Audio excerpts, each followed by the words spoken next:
మరో breaking news చూస్తున్నా. మోదీ ప్రభుత్వం ఎక్కడా ఎరువుల కొరత లేకుండా చూస్తుందని బీజేపీ తెలంగాణ రాష్ట్ర అధ్యక్షుడు రామచంద్రరావు అన్నారు. తెలంగాణలోనే ఎరువుల కొరత ఎందుకు ఉందని ప్రశ్నించారు. దీనిపై దర్యాప్తు చేయించాలని డిమాండ్ చేశారు.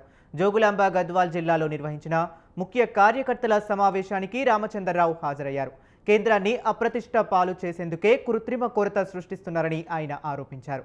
ఎరువుల కొరతపై మంత్రి తుమ్మల నాగేశ్వరరావు బహిరంగ చర్చకు సిద్ధమా అని సవాల్ విసిరారు రామచంద్రరావు. రాష్ట్ర ప్రభుత్వం తన వైఫల్యాన్ని వేరే వాళ్ళకి తీసే ప్రయత్నం చేస్తున్నారు. పంటల సీజన్లో రైతులకు కావాల్సిన ఎరువులు, ఆ ఎరువులు కూడా ముఖ్యమైన ఎరువు అయితే యూరియా. దేశంలో ఎక్కడ కూడా ఈరోజు యూరియా షార్టేజ్ లేదు.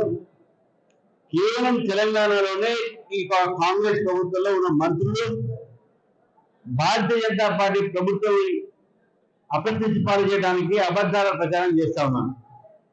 వాస్తవానికి తెలంగాణకి ప్రతి రైతుకు 2 బస్తాల యూరియా అటువంటి ఒక లెక్క చేస్తే ప్రతి ఎకరానికి ఎన్ని బస్తాలు అవుతాయని చెప్పి లెక్క చేస్తే తెలంగాణకు 9 లక్షల పై చిలుకు మెట్రిక్ టన్ అవసరం.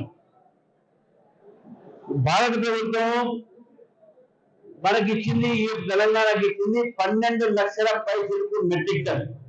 రాష్ట్ర ప్రభుత్వం తన వైఫల్యాన్ని